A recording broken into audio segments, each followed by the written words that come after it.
बागेश्वर धाम धीरेंद्र शास्त्री बाबाच्या वक्तव्यामुळे उडालेल्या प्रचंड भडक्यात एक अत्यंत महत्त्वाची बाब नेहमीप्रमाणेच बाजूलाच राहिलेली आहे. ती म्हणजे त्याच्या त्या वक्तव्याची मुळापासूनची उलट तपासणी.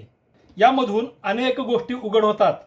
महाराजांनी रामदास स्वामींच्या पायावर मुकुट ठेवला की राज्याची चिठ्ठी ठेवली की संपूर्ण राज्य झोळीत टाकले, यातील खरे खोटे काय आहे आणि त्या मागील मूळ कथा रामदास स्वामींच्याच घराण्यातील एका व्यक्तीने लिहिली आहे का? ती संपूर्ण कथा काय आहे? महाराजांबद्दल वाघिणीचे दूध, महाराजांचा जन्म आणि मृत्यू यासह आणखी कोणकोणत्या कथा त्याच पुस्तकात आहेत, त्या खऱ्या की खोट्या? सादर आहे एका भयंकर तापलेल्या विषयाचा उलगडा, अर्थात नेहमीप्रमाणेच पुराव्यानिशी. नमस्कार इतिहास मित्रांनो.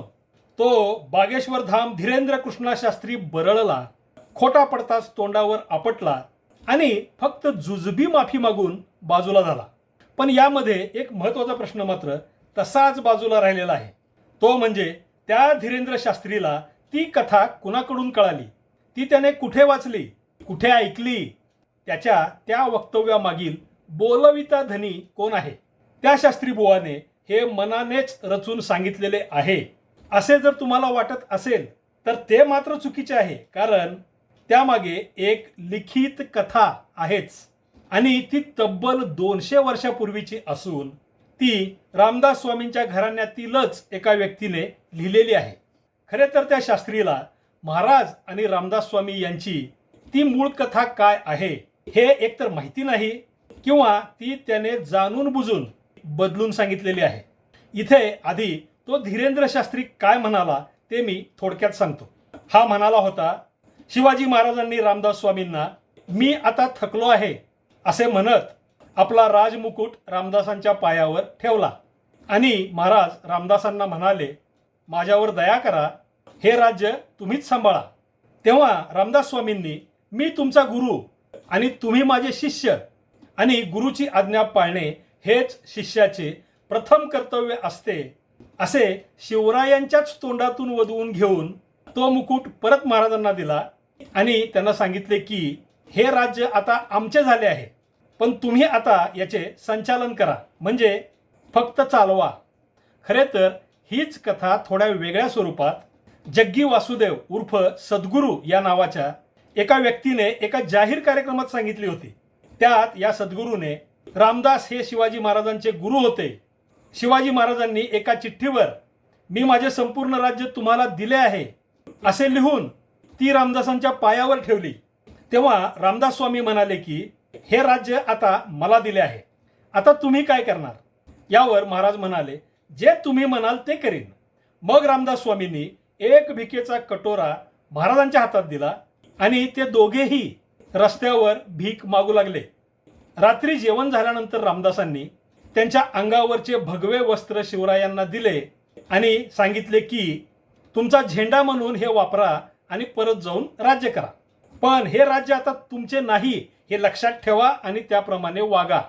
रामदासांनी तसे सांगितल्यामुळे शिवरायांनी त्या कापडाचा भगवा झेंडा कायम वापरला. तो त्यांच्या स्वराज्याची निशाणी केला आणि इतरांपेक्षा वेगळ्या पद्धतीने म्हणजे रामदासांच्या वतीने त्यांचे राज्य चालविले.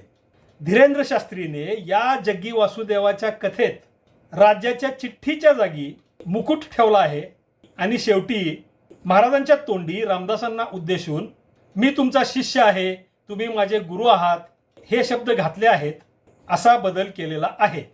जग्गी वासुदेवाचा तो व्हिडिओ अजूनही त्याच्या सद्गुरू या नावाच्या यूट्यूब चॅनेलवर आहे. हा 2 वर्षापूर्वीचा आहे, पण त्यावेळी इतका वाद झाला नव्हता. जग्गी वासुदेव आणि धीरेंद्र शास्त्री दोघांनीही सांगितलेल्या कथेतील फरक आपण पाहिला. सज्जनगडावरील श्रीराम मंदिरात लावलेल्या फलकावर सुद्धा 1656 साली छत्रपती शिवाजी महाराजांनी समर्थांच्या झोळीत राज्य टाकले असे लिहिलेले आहे. आता धीरेंद्र शास्त्रीच्या म्हणण्याप्रमाणे महाराजांनी डोक्यावरचा मुकुट काढून रामदासांच्या पायावर ठेवला की जग्गी वासुदेवाच्या म्हणण्याप्रमाणे चिठ्ठी लिहून पायावर ठेवली की सज्जनगडावरील फलकाप्रमाणे रामदासांच्या झोळीत राज्य टाकले, यातील खरे काय हा प्रश्न समोर येतो. आता या तिन्हीपैकी कोणती कथा खरी हे कळायला आपल्याला ती मूळ कथा संपूर्णपणे पाहिली पाहिजे. ती तर आपण पाहूच, पण त्याचबरोबर ती कथा ज्यात आहे त्या रामदासांचे चरित्र वर्णन करणाऱ्या पुस्तकाची माहिती घेऊ आणि त्या पुस्तकात त्या कथेबरोबरच महाराजांच्या आणखी कोणकोणत्या कथा कशा कशा नमूद केल्या आहेत ते पण थोडक्यात पाहूयात. यातील खरे किती आणि खोटे किती हे तर मी सांगेनच, पण यातील कित्येक कथा खऱ्या की खोट्या हे मी न सांगता सुद्धा तुम्हाला सहज कळेल इतक्या समजायला साध्या सोप्या आहेत. महाराज आणि रामदासांची ती राज्य अर्पण केल्याची कथा अंतर्भूत असलेल्या पुस्तकाचे नाव आहे हनुमंत स्वामी विरचित श्री समर्थ रामदास स्वामी यांचे चरित्र अथवा बखर. यालाच हनुमंत स्वामी कृत बखर म्हणजे हनुमंत स्वामींची बखर असे म्हणतात. हे हनुमंत स्वामी रामदास स्वामींच्याच घराण्यातील होते. रामदासांचे मोठे बंधू गंगाधर यांचा खापरपंतू म्हणजे हे हनुमंत स्वामी. हे हनुमंत स्वामी चाफळच्या रामदासी मठाचे अधिपती होते. यांचा जन्म 1768 साली झाला आणि निधन 1818 साली झाले. त्यांनी 1818 सालीच मरणापूर्वी थोडा काळ अगोदर ती बखर लिहून संपवली. याचा अर्थ शिवरायांच्या आणि रामदासांच्या मृत्यूनंतर जवळपास 136 वर्षानंतर ही हनुमंत स्वामींची बखर लिहिली गेली आहे. पण इतक्यानंतर लिहिली जाऊन सुद्धा ती जास्त प्रसिद्ध का झाली, त्यातल्या काही कथा अत्यंत प्रसिद्ध का झाल्या, त्याचे कारण हा भाग संपण्यापूर्वीच तुमच्या लक्षात येईल हे अगदी नक्की आहे. आता आधी आपण ती वादाला कारणीभूत झालेली मूळ कथा पाहूयात आणि नंतर या बखरीतील शिवरायांविषयीच्या इतर कथा पाहू आणि शेवटी यातला खरे खोटेपणा जाणून घेऊ. ती कथा अशी आहे. कोणे एके दिवशी महाराज साताऱ्याच्या किल्ल्यावर आहेत. त्या संधीस स्वामी माहुलीकडून येऊन करंजास भिक्षा मागून माचीस आले आणि तेथे भिक्षा करीत असता शिवाजी महाराज किल्ल्यावरून खाली राजवाड्यात आले. तो स्वामीही अकस्मात राजवाड्यात भिक्षेस आले. हे शिवाजीने ऐकताच बाहेर येऊन दंडवत केले आणि बाळाजी आवाजी चिटणीस यांचे हाते चिठ्ठी लिहून तीजवर आपले हातची धाकटी मुद्रा करून ती चिठ्ठी स्वामीच्या झोळीत टाकिली. हे पाहून स्वामींनी विचारिले की शिवबा झोळीत काय टाकिले. महाराज भिक्षा घातली असे शिवाजीने सांगताच झोळीत हात घालून ती चिठ्ठी बाहेर काढिली आणि उद्धवा चिठ्ठी वाच म्हणून समर्थांची आज्ञा होताच उद्धवाने चिठ्ठी घेऊन वाचली. त्यातील आजपर्यंत मिळविले ते सर्व स्वामीस अर्पण असो हा भाव जाणून शिवबा तू आपले राज्य आम्हास अर्पण केलेस, आता तुम्ही काय करणार असे समर्थांनी विचारिले असता श्रीने सेवा घ्यावी आणि आम्ही सेवा करून नेहमी सन्निध राहावे असे शिवाजीने म्हणताच उत्तम आहे, आमच्याबरोबर चलावे असे म्हणून समर्थांनी आपली झोळी राजश्रीचे खांद्यावर दिली आणि पुढे आपण व मागे शिवाजी असे भिक्षेस निघाले. रोज 10-5 घरे भिक्षा मागावयाची पद्धत असून त्या दिवशी घरोघर टिपून भिक्षा मागितली आणि त्यानंतर जेवण केल्यानंतर समर्थांनी प्रश्न केला की का शिवबा आम्हापाशी राहून कसे सुख आहे ते पाहिलेस ना. शिवाजीने उत्तर केले की महाराज या सुखाचीच इच्छा करून आहे. समर्थांनी बहुत संतोषी होऊन त्यास पुढे बोलाविले. शिवाजी पुढे होऊन हस्त जोडून नमस्कार करून उभे राहिले. समर्थ बोलले शिवबा आम्ही एक मागतो ते द्याल काय. शिवाजी बोलले हा देहच आपला आहे, स्वामींनी मागावे आणि म्या द्यावे. ते काय. जे आहे ते सर्व स्वामींचेच आहे. समर्थ बोलिले शिवबा असा तुमचा निश्चय आहे तर आम्ही पूर्वी सांगितल्याप्रमाणे राज्य करून आमची सेवा करावी अशी आज्ञा होताच शिवाजीने पुन्हा नमस्कार करून आपली आज्ञा उल्लंघन करण्याचे सामर्थ्य नाही, परंतु या व्यापारातून सुटावे आणि स्वामींची सेवा अखंड घडावी ही इच्छा आहे अशी प्रार्थना केली. तेव्हा समर्थांनी पुन्हा आज्ञा केली की शिवबा ब्राह्मणाने तपश्चर्या करावी आणि राजाने राज्य करून त्याचे संरक्षण करावे हा मुख्य धर्म आहे. याविषयी पूर्व कथा सांगतो ती ऐकावी. श्रीरामचंद्राने आपले गुरु वशिष्ठ यांना गुरुदक्षिणा म्हणून आपले संपूर्ण राज्य अर्पण केले. तेव्हा वशिष्ठ म्हणाले, ब्राह्मणाने तप करावे आणि राजाने राज्य करावे, हा त्याचा धर्म आहे. आता तू मला राज्य अर्पण केल्याने हे राज्य माझे खरे, पण शिष्य म्हणून तू माझ्या या राज्याचे संरक्षण करून प्रजेचे पालन करावे.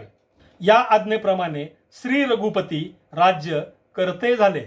ही कथा सांगून झाल्यावर त्याप्रमाणे सांप्रत आमच्या राज्याचे संरक्षण तुम्हीच करावे अशी समर्थांची आज्ञा होताच शिवाजी बहुत संतुष्ट आणि सद्गदित होऊन आज्ञाप्रमाण असे म्हणून उभे राहिले.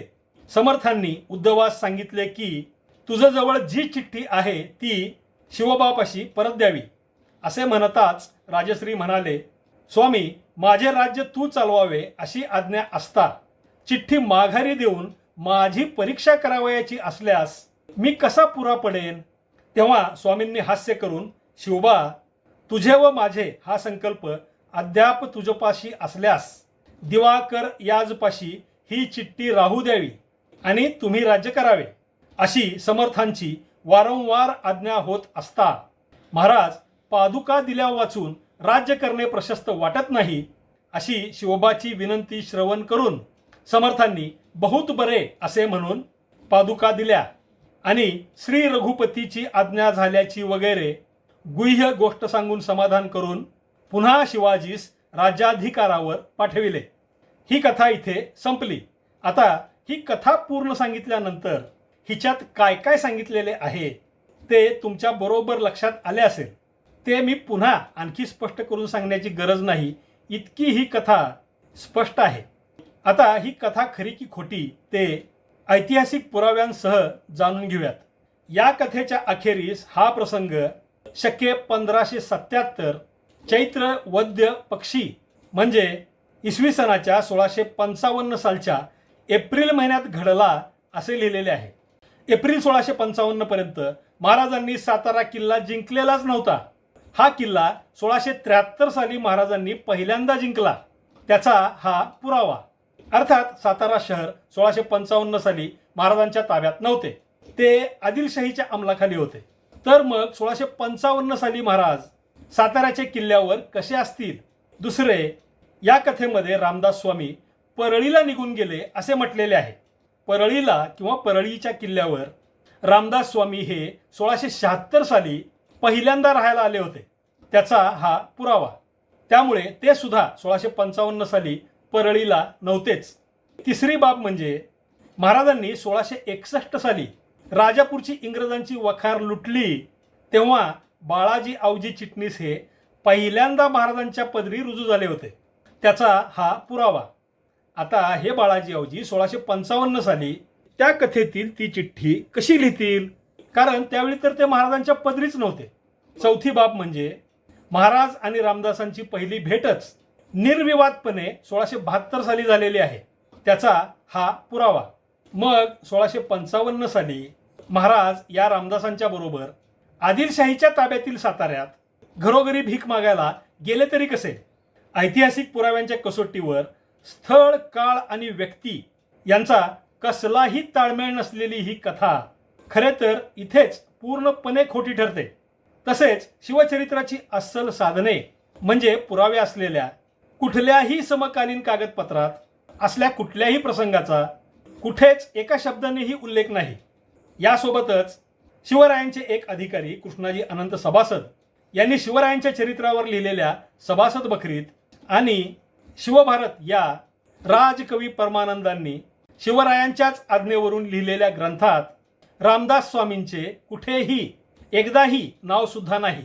शिवरायांचे एक मंत्री दत्ताजी त्रिमल वाक्यनवीस यांनी लिहिलेल्या 91 कलमी बखरीत तो राज्यार्पण केल्याचा प्रसंग नाही. इतकेच काय, शिवरायांच्या निधनानंतर 75, 125, 150 वर्षानंतर लिहिलेल्या शिवदिग्विजय बखर, चिटणीस बखर, शेडगावकर बखर अशा उत्तरकालीन आणि दुय्यम दर्जाच्या बखरीत सुद्धा महाराजांनी चिठ्ठी लिहून राज्य रामदासांच्या पायावर किंवा झोळीत टाकले. महाराजांनी रामदासांनी एकत्र भीक मागितली. रामदासांनी त्यांच्या अंगावरचे भगवे कापड देऊन त्याचा झेंडा करायला महाराजांना सांगितले. असली कुठलीही कथा नाही. याचा अर्थ स्पष्ट आहे. ती संपूर्ण कथा म्हणजे एका व्यक्तीने नुसत्या कल्पनेने रचलेली संपूर्णपणे बिनबुडाची म्हणजे बिनपुराव्याची खोटी कथा आहे. यालाच भाकड कथा म्हणतात. आता इतके सांगून सुद्धा त्या कथेतील सार चुकले असेल असे त्या कथेचे लंगडे समर्थन जर कुणाला करायचे असेल तर मग त्याने महाराजांनी संपूर्ण राज्य रामदास स्वामींना दान करण्यासारखी इतकी प्रचंड महत्त्वाची घटना इतर कुठल्याच ऐतिहासिक कागदपत्रात का नमूद झाली नाही आणि शिवरायांच्या सर्व पत्रांवर रामदास स्वामींचे नाव ते राज्याचे मालक म्हणून का नाही, या दोन प्रश्नांची उत्तरे आधी द्यावीत. सारांश काय तर ती कथा म्हणजे एक तद्दन खोटी भाकड कथाच आहे हे सिद्ध करायला आणखी काही सांगण्याची गरजच नाही. महाराजांचा ध्वज तर 1642 सालीच शहाजीराजांनी शिवरायांची बेंगलोरहून रवानगी करताना त्यांच्याबरोबर दिला होता. मग पुन्हा भगवा झेंडा रामदासांनी दिल्यामुळे महाराजांनी ती स्वराज्याची निशाणी केली. हा प्रकार जग्गी वासुदेवाच्या त्या कथेत आलाच कसा? आणि महाराजांच्या तोंडी मूळ कथेत नसलेले तुम्ही माझे गुरु मी तुमचा शिष्य हे वाक्य धीरेंद्र शास्त्रीच्या बोलण्यात कसे आणि कुठून आले, या दोन प्रश्नांची उत्तरे कुणाकडे बोट करतील? आता त्या बखरीमधील महाराजांबद्दल वर्णन केलेल्या काही विलक्षण चमत्कारिक कथा सांगतो. त्यासोबत त्या बखरीची पाने सुद्धा दाखवतो. तुम्हाला हवे असेल तर त्याचा स्क्रीनशॉट तुम्ही घेऊ शकता. त्या कथा पाहिल्या आणि ऐकल्या की या बखरीची इतिहास म्हणून किंवा इतिहासाचा पुरावा म्हणून लायकी काय आहे हे तुमच्या सहज लक्षात येईल. या कथा लिहिताना कोणे एके दिवशी कोणे एके समयी वगैरे काळाचा कसलाच थांगपत्ता लागू न देणारे मोघम उल्लेख केलेले आहेतच. तर आता या बखरीतील महाराजांबद्दलच्या कथा आणि इतर उल्लेख वगैरे सांगतो. शके 1556 म्हणजे इसवी सन 1634 साली शिवराय 17 वर्षाचे होते.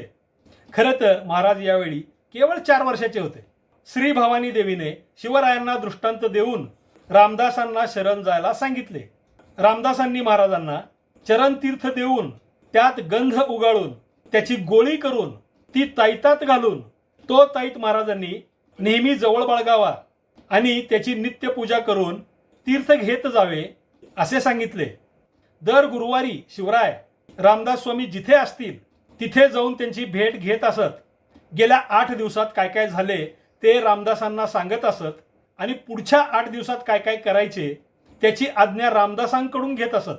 अफजल खान चालून आला असता महाराजांचे सरदार मंत्री वगैरे युद्धाच्या तयारीला लागूया म्हणताच महाराज म्हणाले, कसेही संकट आले तरी स्वामीस विचारल्याशिवाय मसलत कर्तव्य नाही.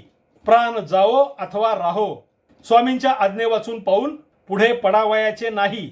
दौलतीचा विषय तो किती? म्हणजे रामदास स्वामींच्या समोर दौलतीची किंमत ती काय? महाराज म्हणतात, अफजल खानाच्या मिठीतून मी सुटलोच नसतो, पण स्वामींच्या आशीर्वाद कृपेने सुटलो. श्रीचरणाचे प्रताप किती वर्णू. याशिवाय महाराजांना बाग कशी करावी, विटा कशा कराव्यात, चुना कसा बनवावा, दगडी बांधकाम कसे करावे, किल्ल्यावर कोणकोणत्या इमारती बांधाव्यात हे रामदासांनीच सांगितले होते आणि तसे अनेक ग्रंथ लिहून महाराजांना दिले होते. शिवरायांचा जन्म कृष्णा नदीच्या तीरावर झाला.